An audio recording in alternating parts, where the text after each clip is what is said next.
Hello, and welcome to A Sense of Centerville and Washington Township, your place for stories about ordinary and extraordinary residents and places in the Centerville and Washington Township area.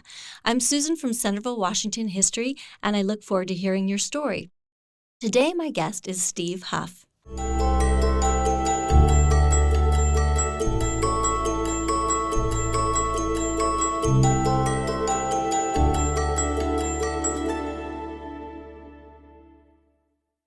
Steve is in his 34th year of teaching in the Centerville City Schools. For the last 11 years, he has been a fourth grade teacher at Stingley, but before that, he served as the director of Grant Nature Center. Besides being a parent to 4 children, Steve and his wife, Nancy, have been foster parents to 45 others over the past 10 years. Spending time outside has always been important to Steve and his family, and they have wonderful memories of hiking, camping, fishing, and exploring together. In 2022, he received the Outstanding Teacher Award from Five Rivers MetroParks for his effort to connect students to nature. Welcome, Steve. Thanks, Susan. It is great to be here. I'm excited to be a guest today. Well, I'm so excited to have you here. I want to give a little background of why I picked you. I was actually reading in the book Normandy Farms and found your name, and then I remembered about Grant Nature Center, and we have these wonderful artifacts behind us. Grant Nature Center from Centerville City Schools, and then this one of Sun Terrific. And you were telling me a little bit about that, but we'll get to that, hopefully. So go ahead and tell us a little background about how you got involved in the outdoors. Sure, be glad to. Growing up around this area, I'm from Beaver Creek. My parents still live there today. I graduated from Beaver Creek Schools. We have our fair share of outdoor opportunities, but nothing like the folks out west or in the east with mountains and rivers. So we did the best we could. My family was a big believer that being outside is a big part of growing up. And so for our family vacations and our weekend opportunities, we did a lot of family camping. My parents took us on weekend trips to local places like Cowan Lake or John Bryan. We also did bigger trips out to Wyoming, to Maine, exploring a lot of our national parks. So I credit a lot of my love for the outdoors to those experiences with my family. My grandfather was also big into hunting and outdoor reenactments for Civil War and things like that. I remember spending time with him, and he would show me his hunting dogs, and it's like everything we did when we visited was outside. And so everything I did growing up seemed to be outside. I had an opportunity to join Cub Scouts and then went through the Boy Scout program, eventually earning my rank of Eagle. And boy, talk about great adventure. I mean, monthly campouts, no matter what the season, no matter what the weather. And that's where I really started to learn about high adventure. And I quickly realized that makes me excited. Doing things outside, but not just maybe going for a walk or a hike, something a little more extreme, whether it's whitewater rafting or canoeing or rock climbing or backpacking. And so that's been much of my adult life, doing things like that. Certainly did it with my family growing up, but have also continued doing that with my children as they've grown up and are now adults. I love that. You're speaking my language. I love all those things too.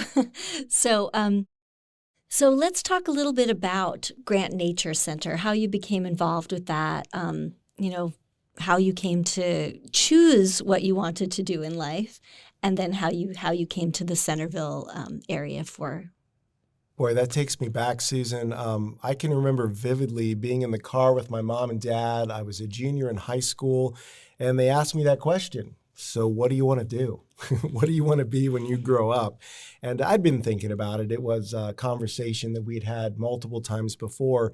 But at that very moment, there were 2 things that I was most excited and passionate about. One was being a park ranger with the National Park Service, and the other was being a teacher.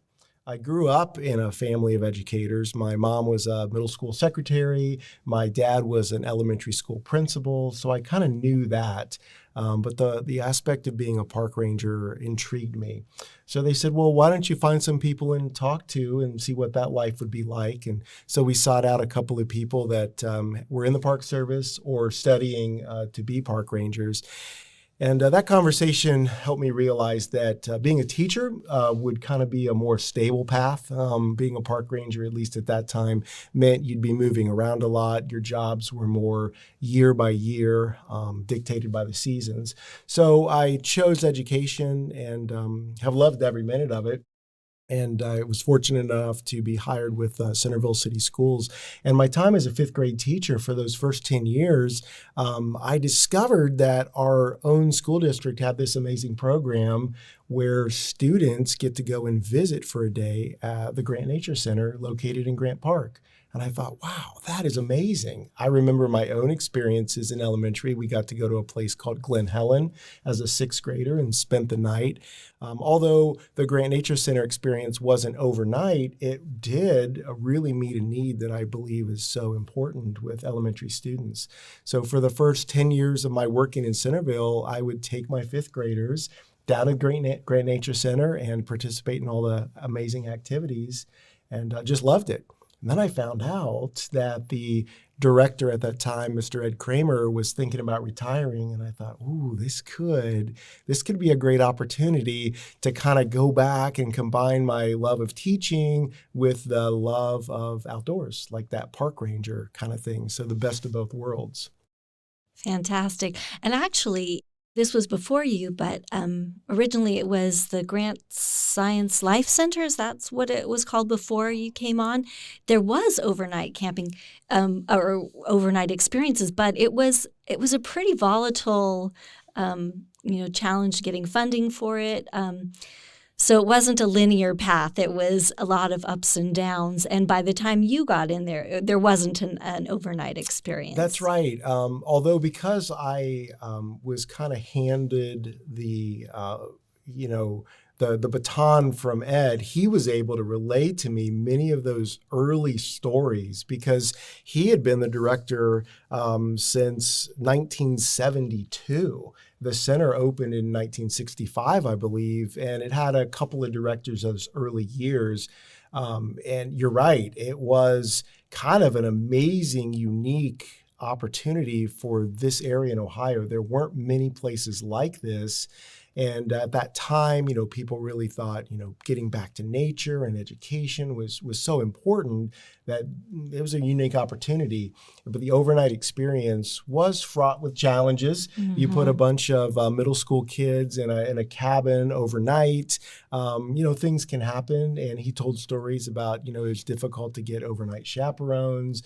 Kids might want to sneak out and explore the woods on their own.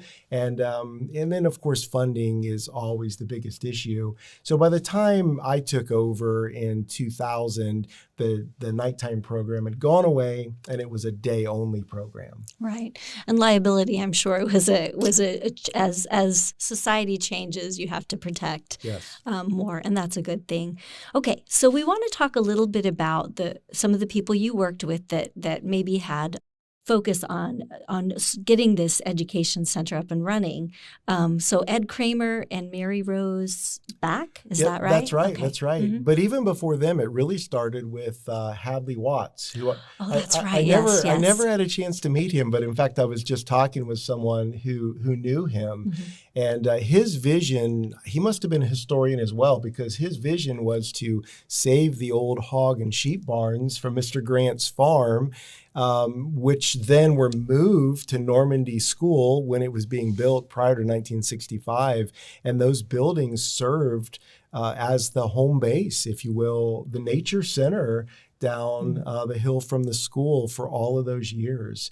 And when I remember telling people, they would ask, what are these buildings? They're old pig barns and sheep barns. Yeah, they are. And so his vision to save those barns and to have a place where kids could come and really learn about the scientific method and connect with nature. He just thought that'd be a really great thing for Centerville City Schools. And so that was the mission all of those years. And Ed Kramer came with a little bit of background in that, but he really developed that program and tailored it to meet the needs of our students, but he certainly didn't do it alone. Mary Rose Back, amazing. Anybody who ever met Mary Rose, she just was a safe place, a warm hug, and she is really, I believe, the person that kept things going on day to day. She was called a paranaturalist, like naturalist helper, but man, she taught kids, she loved nature, and she brought nature alive for everyone who visited. And she also did all of the behind the scenes things, the scheduling of students to come, organized the buses, collected the fees. She was really that person who was there. And I really give Mary Rose a lot of credit for being the person who mentored me my first couple of years, because when I came on, Ed left. He said, "Here are the keys. Show yourself around. Figure it out." Figure it out. And thank goodness I had Mary Rose to really show me what had been done those first couple years, so that I could then put my own stamp on it. She retired a couple years later, but still would come back and visit and kind of check on things, I think. Of course, she lived right up the top of the hill, almost the first house right past Normandy School. So the woods were her backyard. Grant Nature was her love. She really did. It was passionate and full of love for it. What a great commute, too, to be able to look at the parks. Both of those people are written in this book, the Normandy Farm book. And what it talks about with Mary Rose is her enthusiasm. And as a teacher, enthusiasm for what you're teaching is such a vital thing, because you can only share what you're excited about, and then people kind of get that same excitement. Let's talk about why you think places like Grant Nature Center, which is now just Grant Park, because the Nature Center part of it has gone the way of many historical things. It's in the past. But we can still create our own nature center as we go and participate in the park. So why do you think they're so important? Yeah. And, nature is contagious. If you find people who are passionate and have a love for it, then they share that with other people. We mentioned Ed and Mary Rose, but there were others. Lots of parent volunteers would come down. And I always try to share the same message, that nature is something to be cherished and something to be very thankful for and something to enjoy. And I discovered over the years there are many lessons that we can learn from nature if we slow down enough just to listen and to look. Nature can teach us many things. And in our fast-paced world today, it's often hard to slow down. It seems like we're always on the run trying to get to the next place. But there are so many wonderful things to experience in nature if we take the time just to slow down and to be quiet, to look and to listen. A couple of things that I remember really helping drive that home with students were activities that we did when they would visit. One we called visiting the underworld. And they would say, "Well, what's the underworld?" I would stop on the trail in the woods and I would reach into my bag. I always had a special nature bag, and I would pull out a handful of dental mirrors, the kind the hygienist looks in your mouth with to see your teeth. And I would pass those out and I would say, "These are your looking glasses into the underworld." "What do we do with them?" I said, "Get down on your knees, go low and slow, and use those mirrors to look under things that you might normally walk right past." And all of a sudden they would spread out. They would be looking under the bottoms of mushrooms, or in between the bark pieces on trees, or maybe they would be looking around the corner or inside of a hole that they were sure that a snake had made.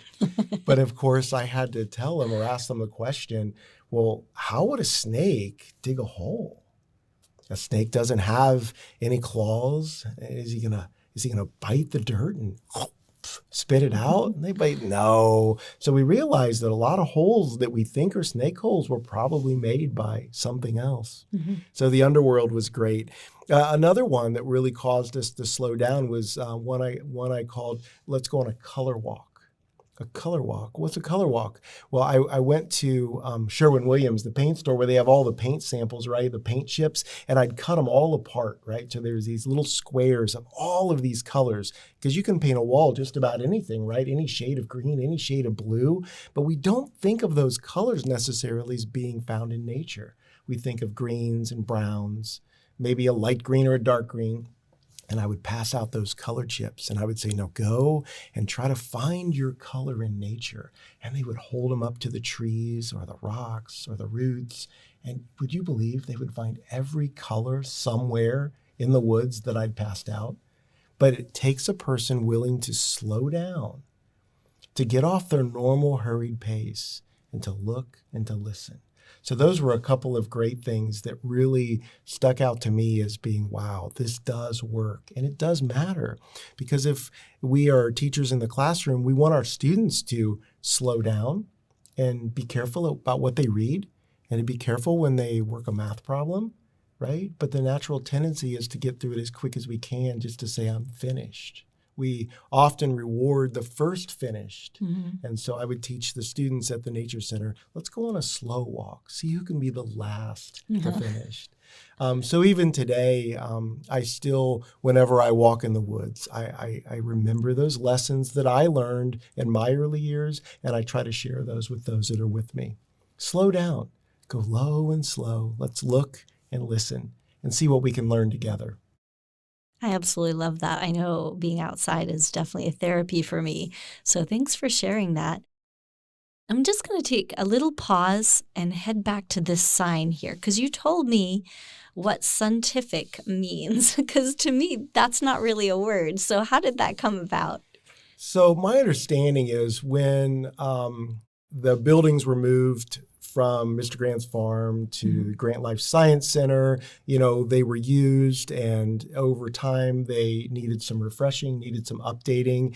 And so Ed Kramer and Mary Rose Back, they spearheaded a fundraiser to raise some funds from the community and donations. Local garden clubs and such donated money. And so the buildings were resided, they were repainted, some landscaping was done outside.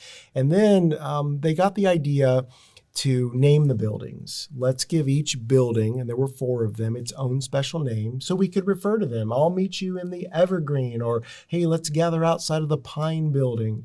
And one of the buildings was particularly used just in the wintertime, and it housed a lot of experiments and equipment that the students could use and the teachers could use to teach light and even sound, which is one of the standards even today for our 5th graders.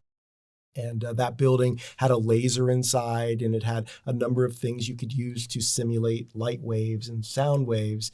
And the building ended up with the name Scientific.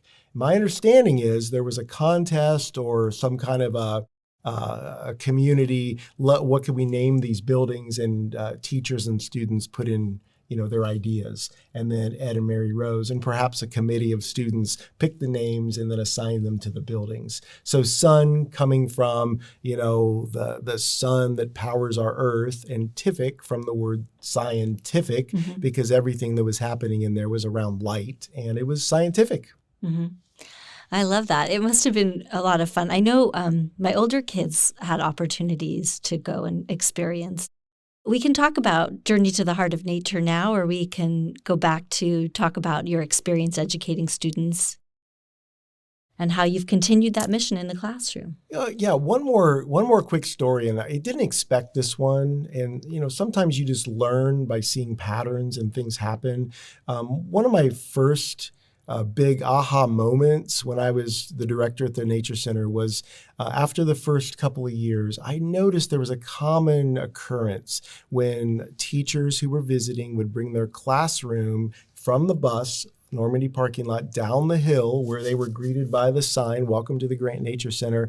And we'd ask them before they came to divide their class into 2 groups, because the activities we did would be divided up into groups. And I said, so think about it. Put your students in groups, however you want, but think about their personalities and how they'll work together and that kind of thing, because they're going to be working together for several hours on various projects.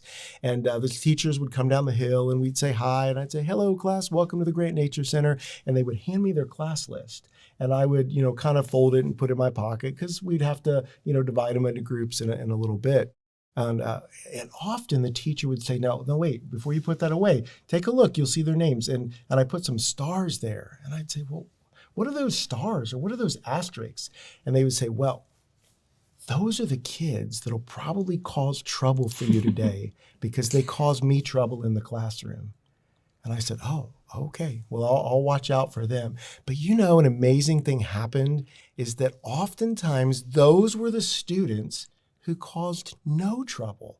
In fact, if you were to ask them, they'd probably say, this is the best day ever, because they really got to be outside in their element. I didn't know it till later, but in a college class I was taking, I realized, or I learned, or was reminded that there are lots of ways to be smart. Right? You can be smart with art and music and the creative side, or you can be smart with math and numbers and analytics. But then there's also a new kind of smart. It's been around a while, but a lot of people don't talk about it, and that is being nature smart, having that naturalist intelligence. And boy, I saw that play out over and over and over. The one students that struggled in the classroom to sit still or to work on a worksheet or to read with a partner, they were in their element when they came to visit the Great Nature Center. And we really tried to capitalize on that. And that was one of my first teachings then I did whenever I got new parent volunteers or wherever I had new people come and work at the Nature Center. We talked about that natural intelligence. And, Ed and Mary Rose, I didn't learn that from them. I actually learned it from the students. Pretty amazing. We can learn from those that are younger from us. They're just living their lives, and we see what brings them alive, and we try to do more of that. And over the years, I got to share the role of director with a number of different people. Kathy Pace came to work at the Nature Center. Kathy left the primary village to come and work with students, and she was an amazing naturalist. Laura Fayette came and worked for a time. Jackie G. Lombardo, who is now an art teacher at one of the primary villages, she helped me for a summer and filled in a little bit. And then Laura Peterson, who was the long-term naturalist at one of the primary villages as well. We all played a part in that story and discovering what makes kids come alive. And I think it's so important to have that component, a way for children who don't excel in the classroom setting to be able to, have a way that makes them happy and learn in a very hands-on way. At Centerville-Washington History, we try to make hands-on learning, and they love that too. But it's a way for them to engage in their environment. So that's very important in learning. Absolutely. So, we talked a little bit about Journey to the Heart of Nature. Let's talk about how that came about and what it was. And then I'll share a little bit about how that came to me as well. It was probably my second or third year as the director of the Nature Center, just still really figuring things out, that my supervisor, Terry Riley, who at that time was also the assistant superintendent in charge of curriculum, and he and I had a meeting. And at the end of the meeting, he said, I want to challenge you with something. He said, we have many programs in Centerville City Schools that are specifically designed for our gifted students. But it seems that it's for the gifted students who are tagged gifted in math or reading or music, right? But he said, I would love for you to create a program that would be specifically for our students who are gifted in science. And I said, well, that sounds interesting. What kinds of things would you want me to do? And he said, you can do whatever you'd like. He said, we will screen the kids based on their test scores, and we'll give you a list, and you can do an invitation and figure out how many kids you can take and what you're going to do and what the format will look like. And I said, wow, What an awesome opportunity. So I thought about it for a while and then created a summer program after the school year was out called Journey to the Heart of Nature. And the first year, it was just really a trial. I had a person work with me, Jackie G. Lombardo, who I knew from one of the elementary schools where I worked. And she was the creative side because we wanted to do like art journaling and nature art and things like that. And that was right up her alley and not up my alley. I knew the trails of the park and I knew some of the other things I wanted to do, like teach them to, really respect nature and become one with nature throughout the week. So we were a pretty good team and it was good. And the class filled up right away. So the next year we thought, wow, what if we did 2 weeks of this? And at that point, Jackie said, I've got other things to do. You're going to have to find someone else. And so I tapped on the shoulder my good friend Robert Irwin, who was at that time the environmental science teacher at Centerville High School, still is. It's one of our career education programs. And I said, what do you think? Is this something you'd like to spend part of your summer doing? And he said, yeah, you bet. So we put our heads together and brainstormed and really came up with a dynamic and fun program for the kids, loosely based on the show Survivor, which was really popular back at that time.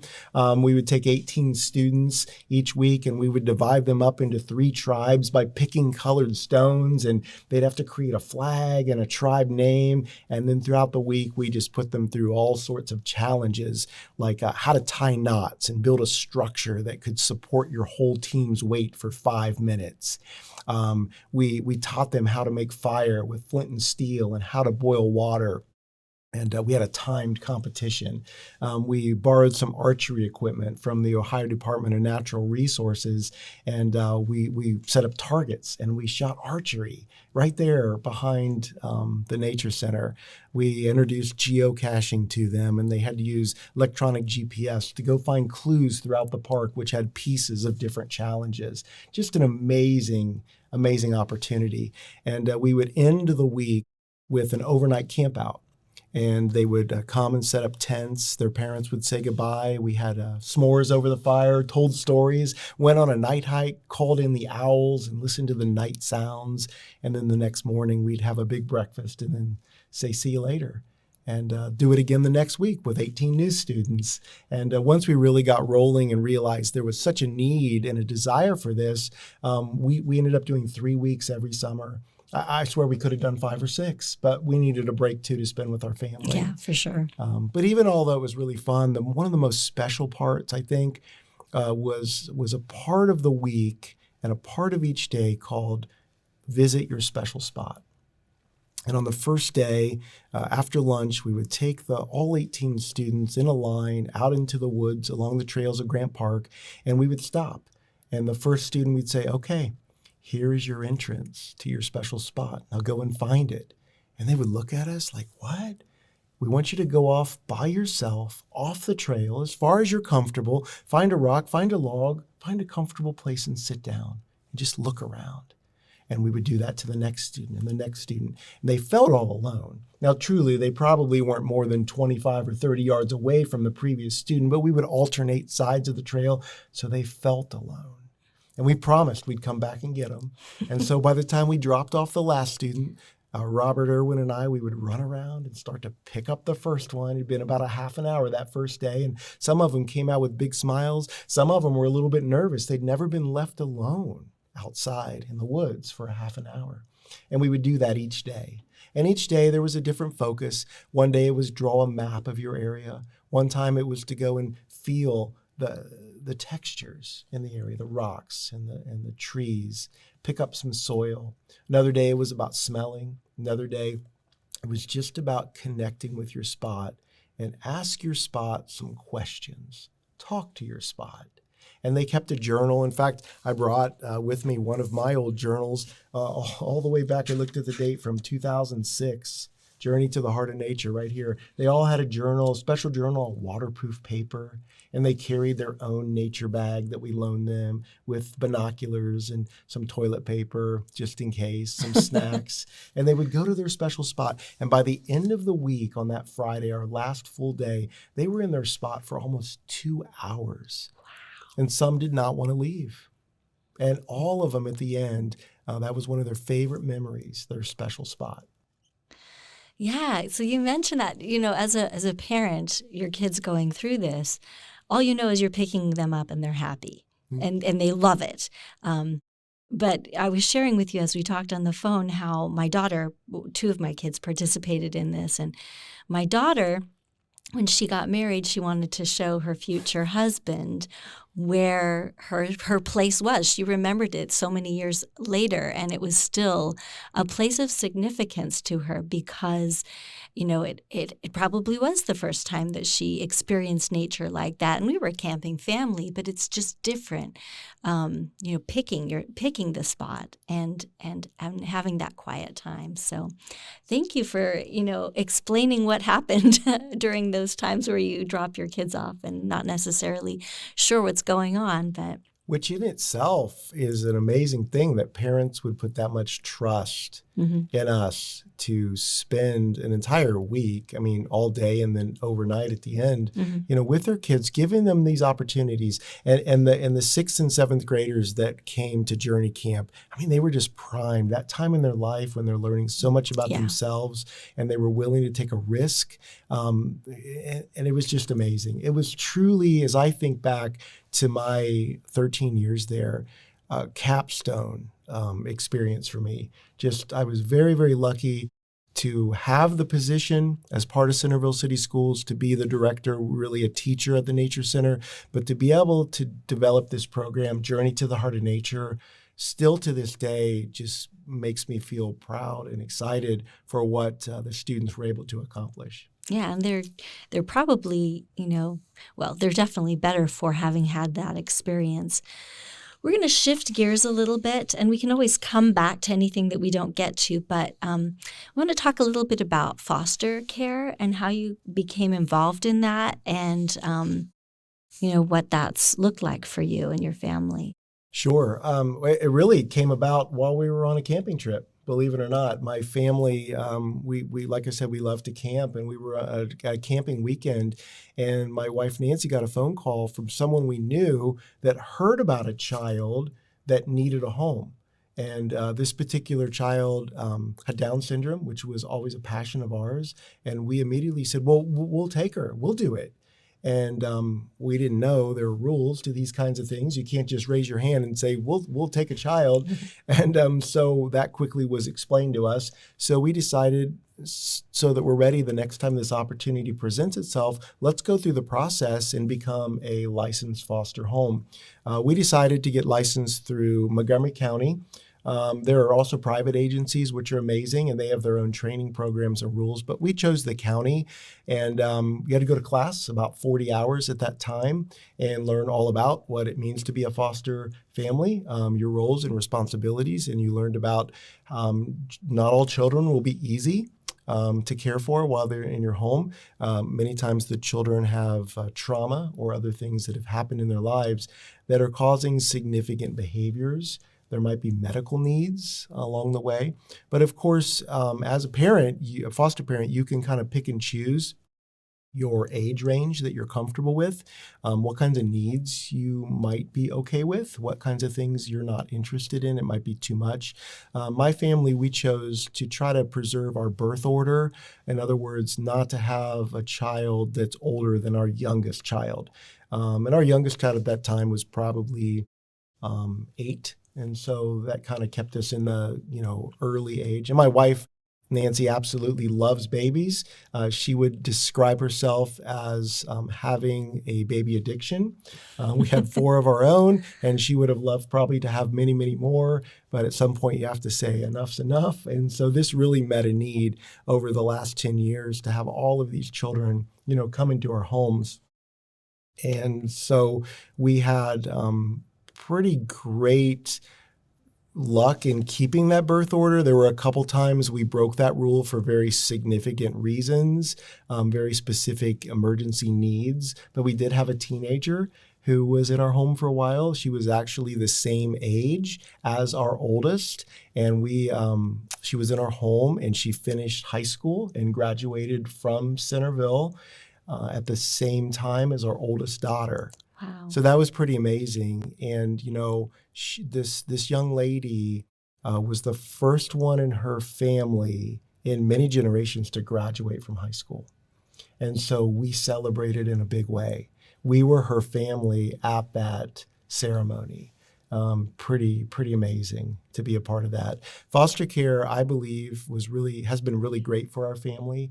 My children, they went through a lot, sharing their toys, sharing their rooms, sharing the time with the children that came into our home. But I believe if you were to ask my 4 children who are now adults, was it worth it? They would all say absolutely, because we realized now not every child growing up around us has the same opportunities that we've had to have a family to take us camping, to do things with us, to provide for our needs.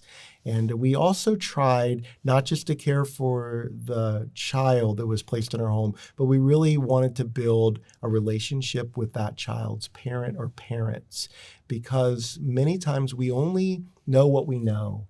And so sometimes the parents that had a child removed, they were doing the best they could, but they had a trauma in their life, or they had something in their life that caused them to, for at least a moment, not be a good parent.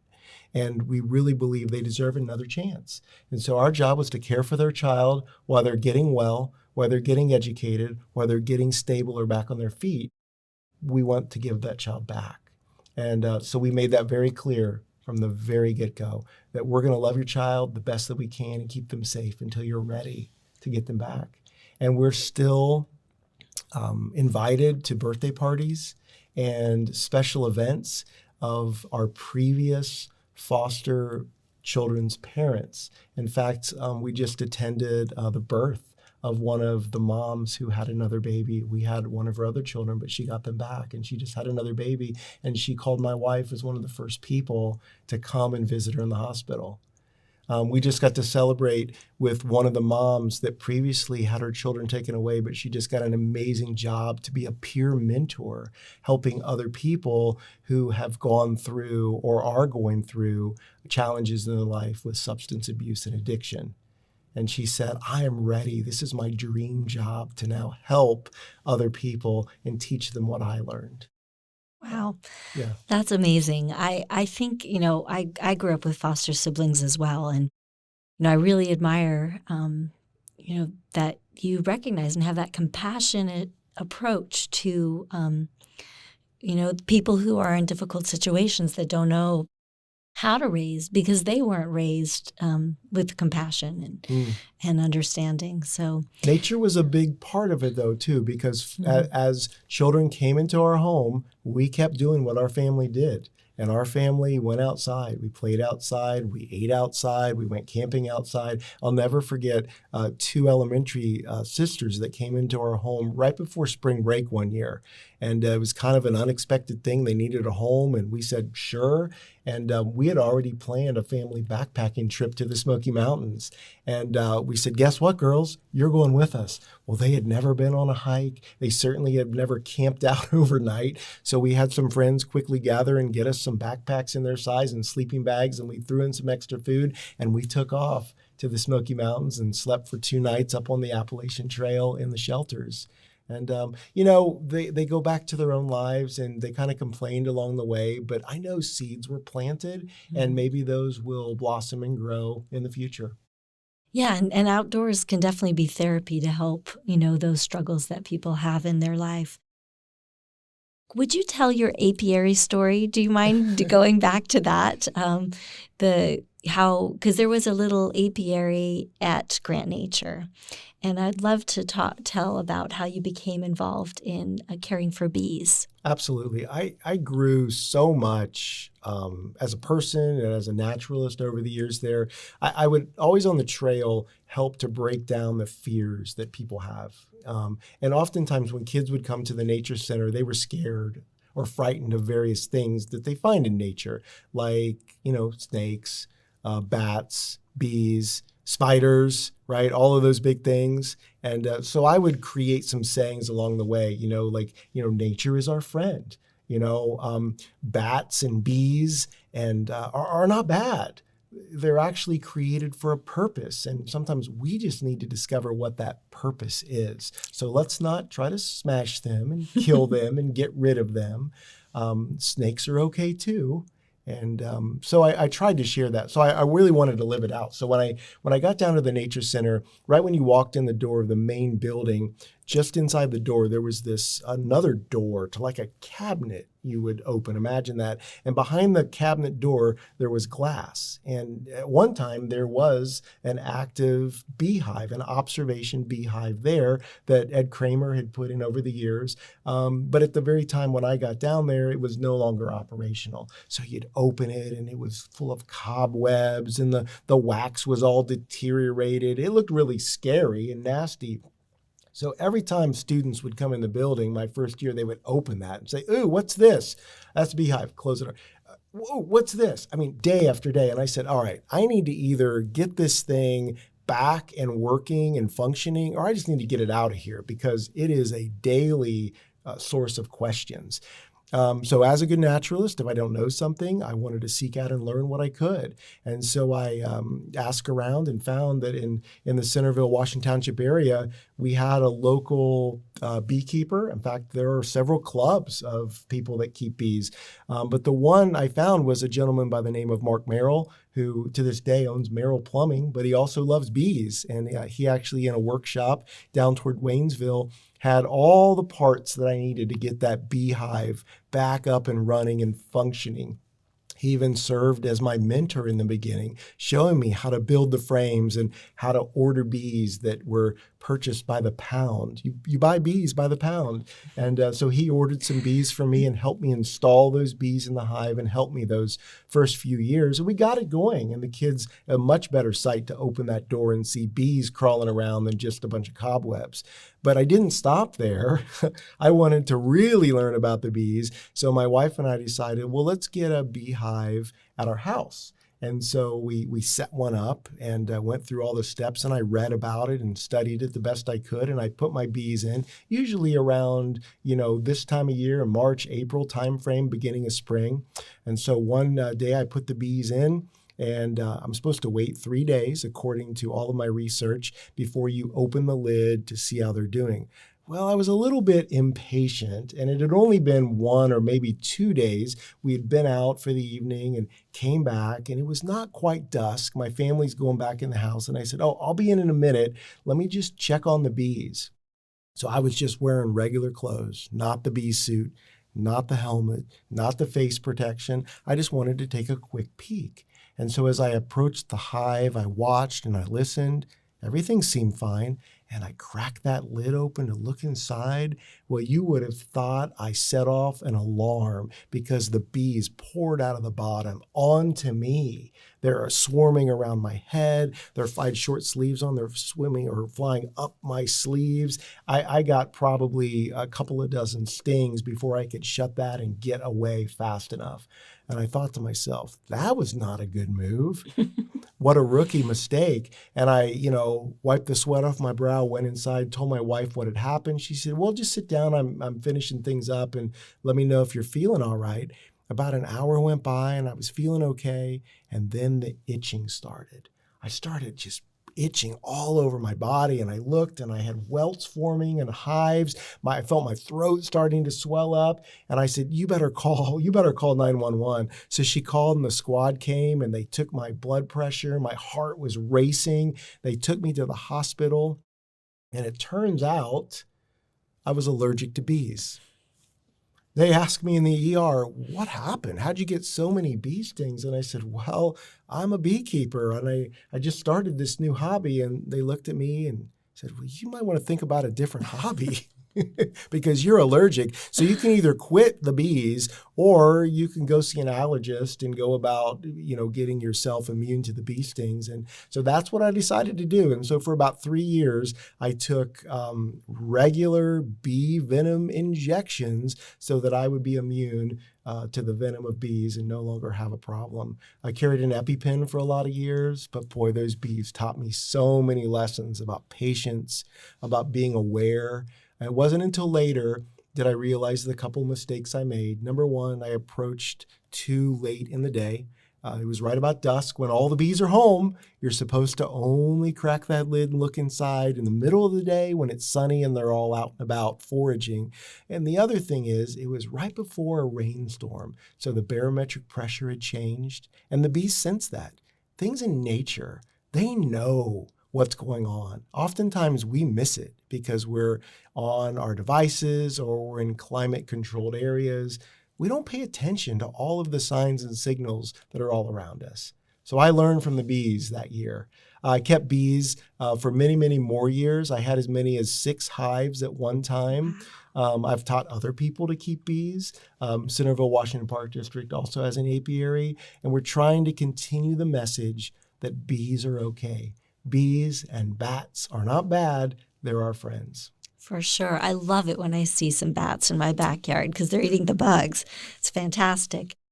I really want to get to a few more questions before we run out of time. And I think an important one to you was, how has your love of nature impacted family? And it's funny because it wasn't really until I started thinking about, being a guest here and thinking back to my role at the Nature Center, because things in life just happen kind of fast. The Nature Center closed after a couple of school district levy failures. It was in existence for it was 49 years, 1 year short of 50. Wow. And so at that time, I still remember the day I was told that the doors are going to close. And that moved me back into the classroom. And I really feel that being a naturalist and being a teacher have helped me be a better parent, and being a parent has helped me be a better teacher. So I think about those things a lot. So as my kids have been growing up, we do a lot of things outside, but now that they're all adults, I can really kind of sit back and I can look at their lives and I see the seeds that were planted and how they've grown. Couple of examples. My oldest son, Gabe, and my youngest daughter, Emelise, just last year at the end of March, went to Georgia. In fact, my wife and I dropped them off in Georgia at Amicalola Falls State Park, and they started an adventure to hike the Appalachian Trail, which had always been one of my dreams. Mine too. I thought to myself, man, when I retire, I want to do this. But it's 2,000 miles. Yeah, it's a lot to ask. From Georgia to Maine, and it takes about 6 months. So in order to do it, you need to figure out how to crack that nut. Well, they were at a time between classes and stages of their lives, so they decided to do it. So we're like, you bet, we'll drive you down there. Well, they started off together. My daughter, unfortunately, she got sick and had to come off. She tried again and wasn't able to finish. But my son Gabe, he did the entire thing. We picked him up in Maine at Mount Katahdin this past October. And he completed just shy of 180 days, 2,200 miles.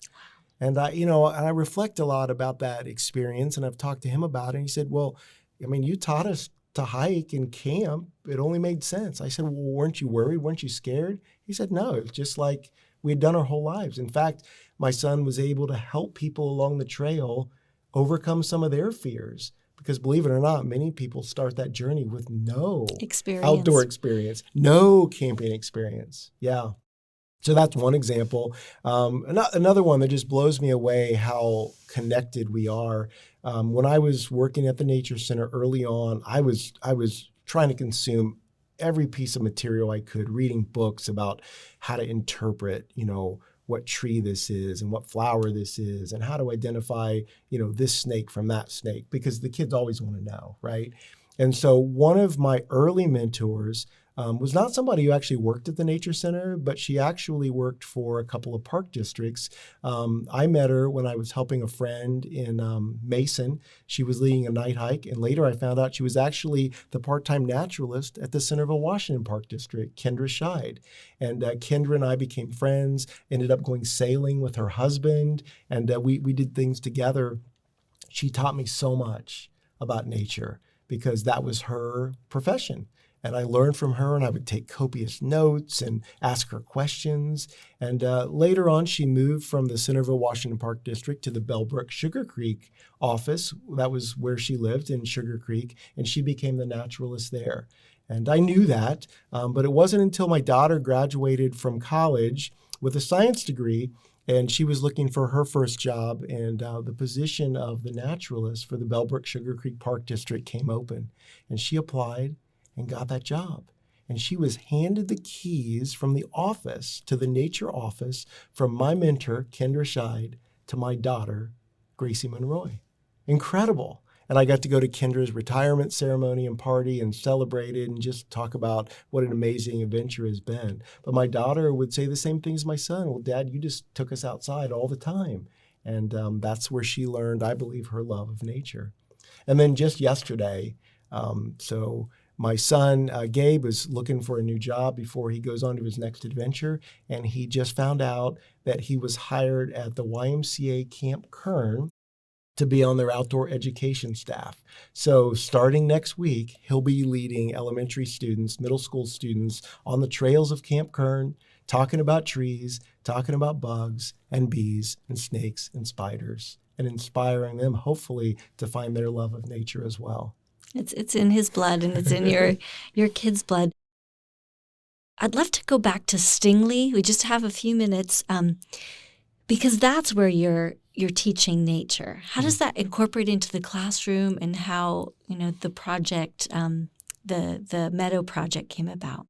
Many of the schools have some kind of a nature space. I mean, Normandy is probably the luckiest because they back right up to Grant Park, which is almost 200 acres.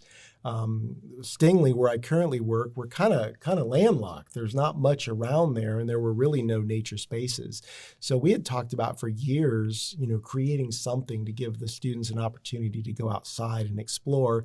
But it was about 3 years ago when Katie Thornton came to be our principal that the idea really got some momentum, and we applied for a grant. We had lots of excited folks on board. So we decided to take some of our grassy area, which was like a kickball field, football field, and create a meadow space.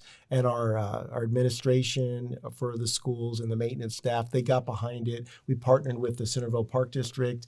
We tilled it up. We found an expert in meadow plants and wildflowers, and he came and donated his time and donated his seed so that we could get this meadow kicked off. Of course, we had all the students out there scattering seed and stomping on it, and they fully believe to this day that they planted that entire meadow.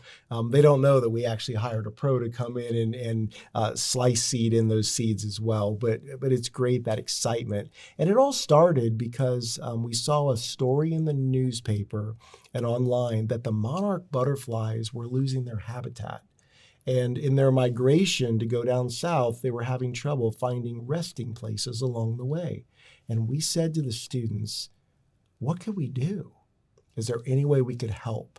And they thought, and they said, well, why don't we create a resting place here at Stingley? And so from there, it just took off. We all researched the meadow and how that could benefit not only the monarchs, but other butterflies as well and other creatures, creating a habitat, a safe space for those critters. And everybody at Stingley was on board. And that first year, we weren't sure what we would get. But believe it or not, we had grass that was well over the height of many of our students. This past fall, we got out there a lot. We've had, kids reading out there, doing math out there. We have magnifiers, binoculars. It's still evolving. We'll be building a shed this spring to house some of our collection equipment and some magnifying glasses and nets and buckets and all of those things. But hopefully that meadow will be around for many years to come because it's a wonderful addition to Stingley Elementary. And it's really cool because if you know Stingley, it's right next to the cemetery. And right from the middle of the meadow, if you look across toward the cemetery through the chain link fence, there's one headstone that faces different than everyone else. And that's C.L. Stingley. He's facing the school in which he's named after. The school's named after him. And he's keeping an eye on Stingley Elementary, but now he's got a great meadow to watch as well. Thank you so much for mentioning that. That's a great place for our podcast to end today. Thank you so much for being here, Steve. It's been very special, spiritual time talking about And also thanks to MVCC for helping to produce this podcast. If you have an interesting story about Centerville or Washington Township, please contact Centerville-Washington History. Please also come visit our museums Tuesday through Friday, 12 o'clock to 4 p.m., and visit our Facebook page or Instagram page at CentervilleWashingtonHistory.org. Thank you and bye-bye.